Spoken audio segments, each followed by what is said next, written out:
Bonjour à tous, bienvenue sur neoforex.fr. Je vous propose aujourd'hui notre première vidéo éducative consacrée au support et résistance.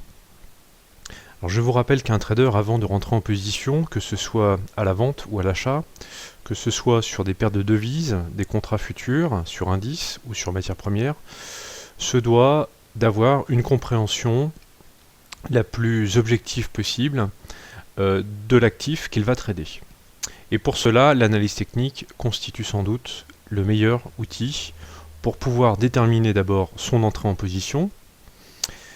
Ensuite, seconde question que le trader se pose, c'est où placer son stop loss, son stop de protection.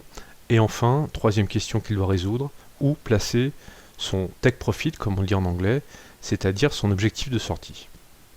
Alors nous aurons sans doute l'occasion de reparler de ce que l'on appelle le money management, l'art de gérer son argent, et surtout l'art de conserver et de faire fructifier son capital.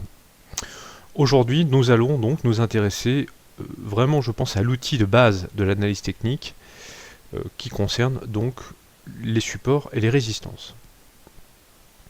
Alors, tous les traders, qu'ils soient amateurs ou professionnels, doivent commencer à construire leur analyse technique en traçant ces supports et ces résistances. Alors nous allons d'abord commencer par la notion, le concept de résistance. Alors une résistance, c'est une ligne horizontale qui vient bloquer les cours, qui vient faire en sorte que les acheteurs qui ont fait progresser le cours vont sortir de leur position, vont clôturer leurs ordres d'achat, et que les vendeurs vont rentrer en jeu et faire repartir le cours à la baisse. Alors pour ce faire, je vais partir ici du graphique euro-GBP, donc euro-livre sterling. Je pars d'un graphique en daily, ce qui signifie en journalier. Chaque bougie correspond à une journée de cotation. Et nous allons voir qu'à moyen terme, en tout cas depuis la mi-juillet, nous avons sur euro-GBP une très forte résistance que je vais tracer. Donc je travaille avec MetaTrader 4. Je vais donc tracer cette résistance ici. Alors pourquoi c'est une ligne de résistance? Donc nous sommes à 0,8885 parce que comme nous pouvons le voir, ce seuil a été testé une première fois le 26 juillet, une seconde fois le 10 août et enfin une troisième fois le 31 août. Après ces trois tentatives des acheteurs, on voit que à chaque reprise, les acheteurs se sont fait sortir du marché et que les vendeurs ont réussi à remporter leur bras de fer et ont réussi à faire repartir les cours à la baisse. Donc on le voit ici, cette résistance, je répète, empêche les acheteurs d'aller plus haut. D'autre part, nous avons le concept ou la notion de support, qui est l'inverse du concept de résistance. Qu'est-ce qu'un support? Un support, c'est une ligne horizontale qui va venir bloquer les vendeurs.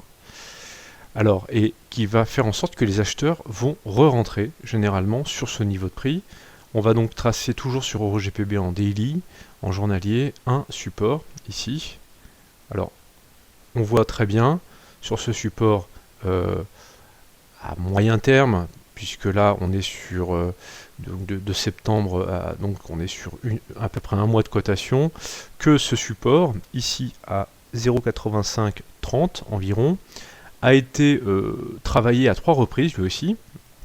Alors tout d'abord le 12 septembre 2011, enfin le 3 octobre et aujourd'hui, puisqu'aujourd'hui nous sommes le 4 octobre 2011, nous voyons que les cours sont venus rebondir une nouvelle fois sur ces 0,8530.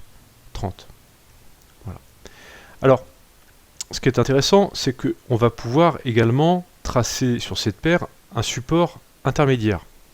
Car on voit bien que les cours, quand ils sont repartis à la baisse, ne sont pas venus tout de suite sur les 0,8530 sur les 3 derniers mois. On voit très bien ici que nous avons un support intermédiaire tout à fait intéressant à exploiter, ou qui a été tout à fait intéressant à exploiter pour du swing trading, sur les 0,8650, autrement dit 120 pips au-dessus du premier support que nous avons tracé. Voilà, donc nous voyons que le fait de tracer une résistance et de support nous donne déjà un certain nombre d'indications pour savoir à quel moment nous allons rentrer, à quel moment nous allons sortir également, mais aussi à quelle place nous allons placer notre stop loss. Alors, comment allons-nous trader avec les supports et les résistances? Car construire une analyse technique, c'est bien, faire de l'analyse technique, c'est très bien, mais c'est encore mieux quand on met l'analyse technique au service du trading. Alors, deux stratégies vont pouvoir être mises en place.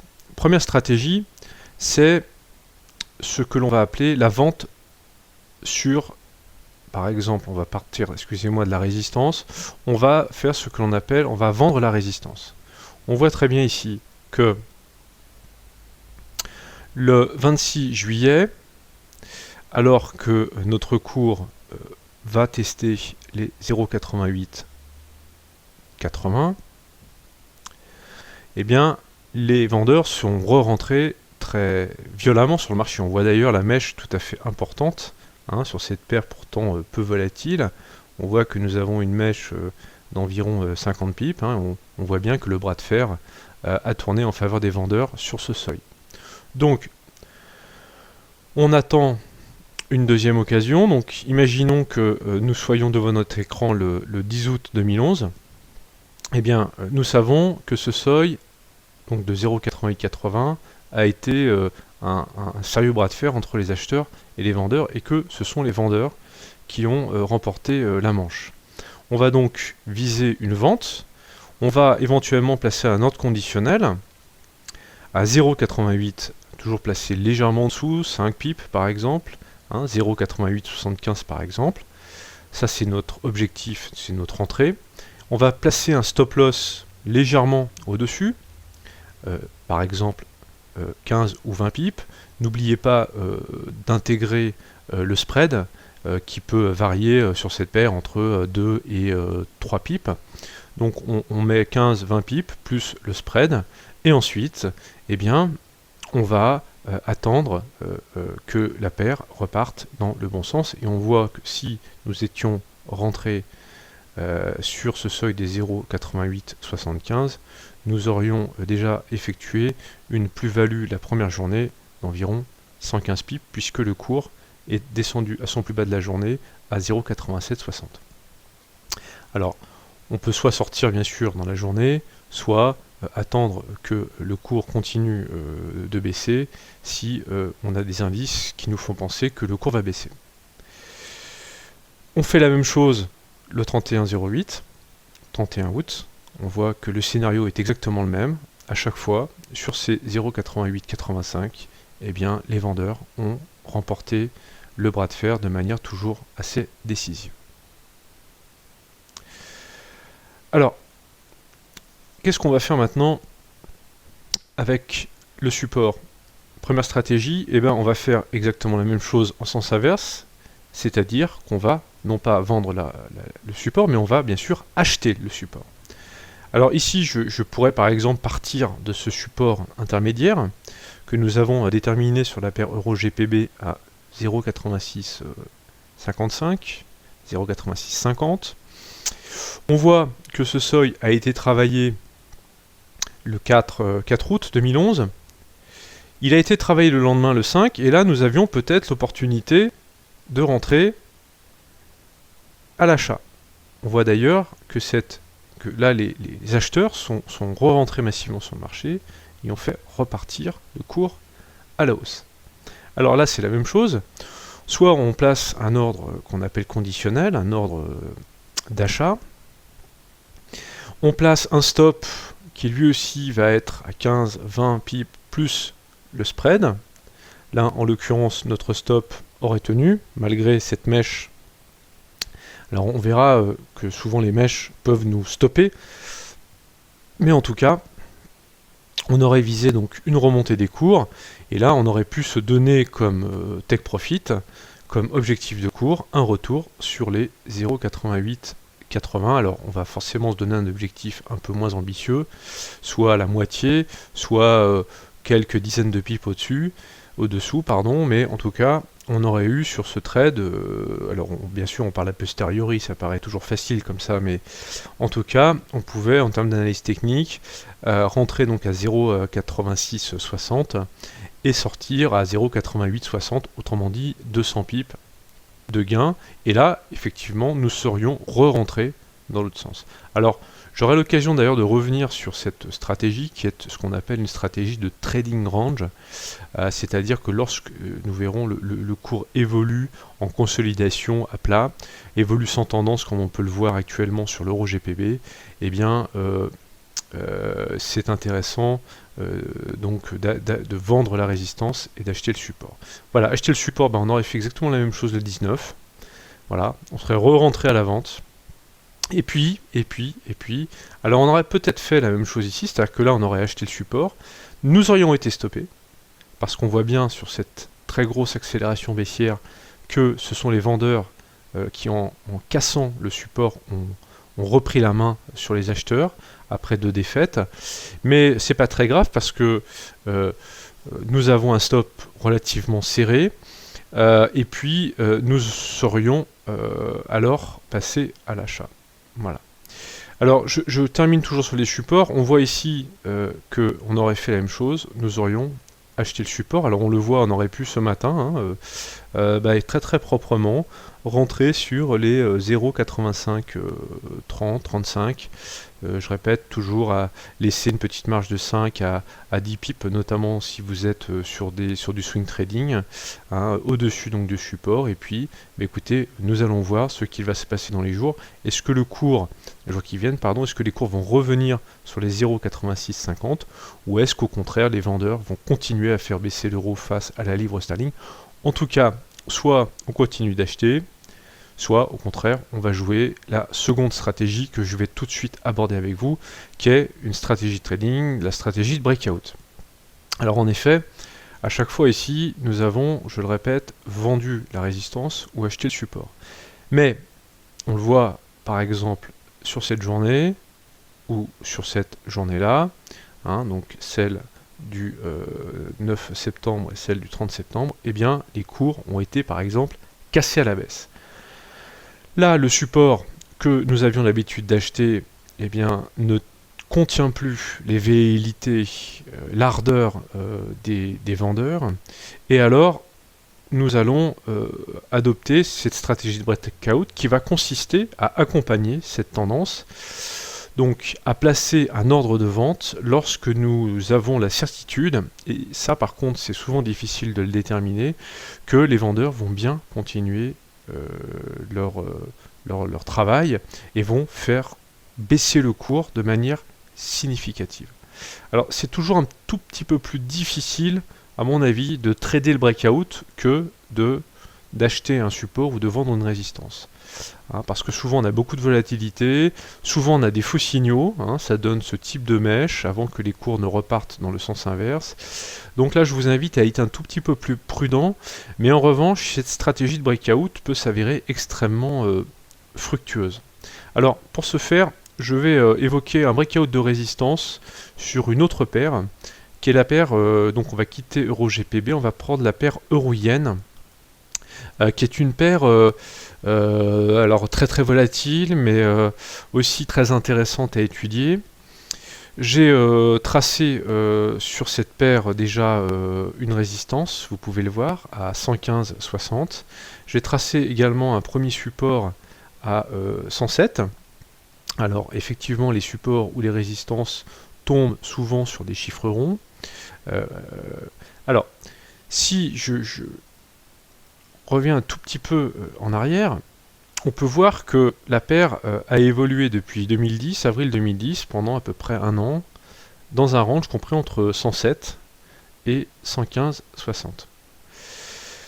Alors à chaque fois, de manière alors pas forcément très déterminante, mais en tout cas on est venu tester à plusieurs reprises ces 115,60 comme vous pouvez le voir ici.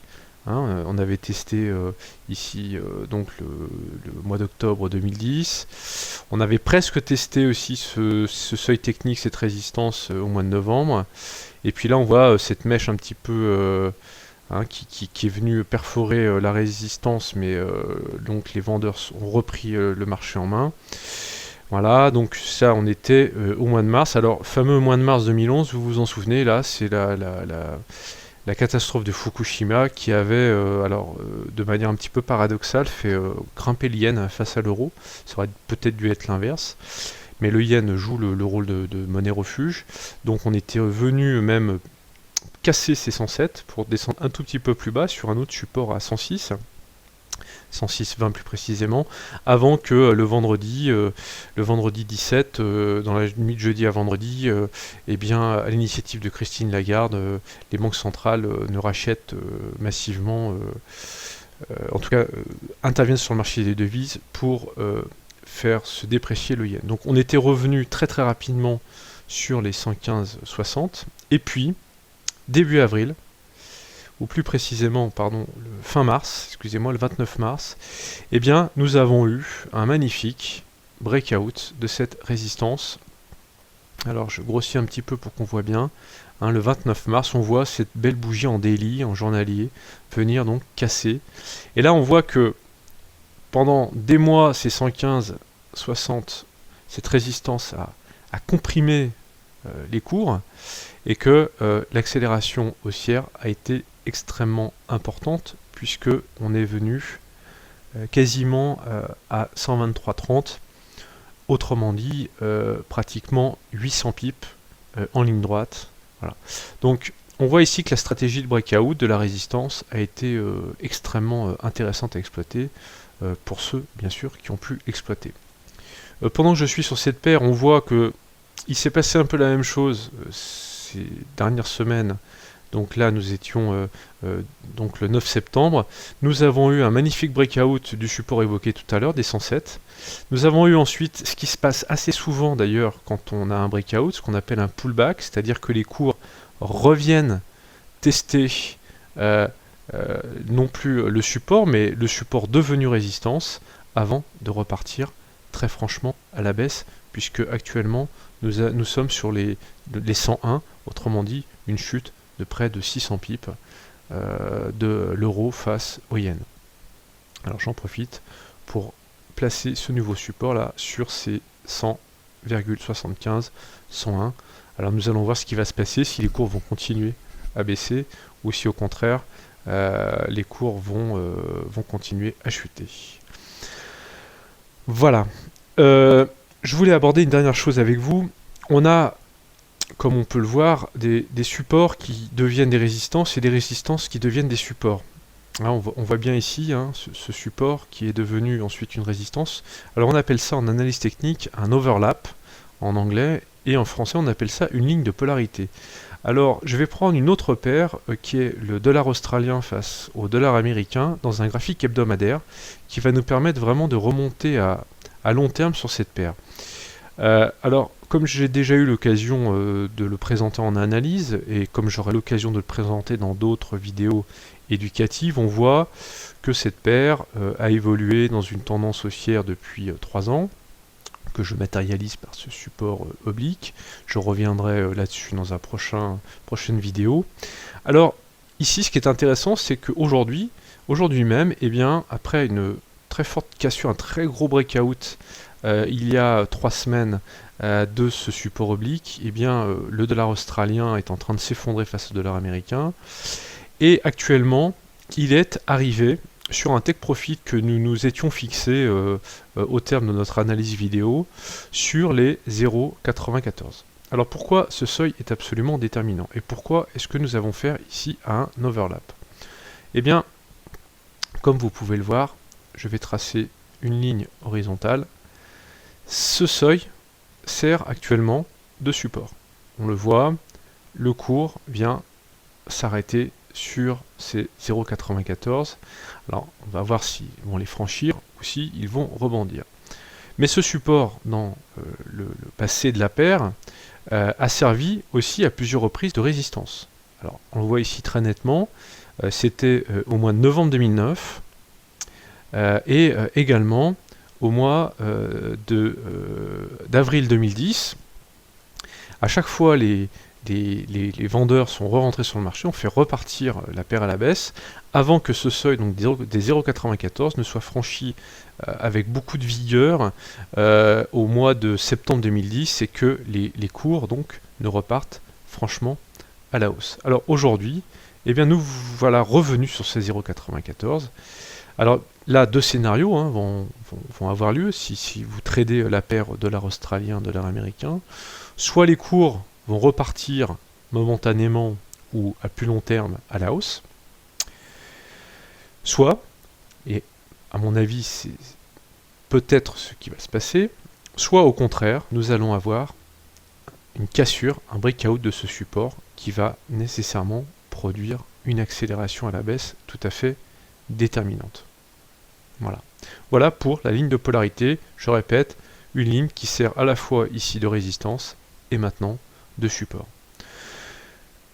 J'en ai terminé avec cette première vidéo éducative sur les supports et les résistances. J'espère que j'ai donné des informations qui ont pu vous éclairer sur les bases de l'analyse technique. Je vous le répète, support et résistance sont les fondements d'un trading efficace. Je vous dis à très bientôt sur neoforex.fr. Au revoir.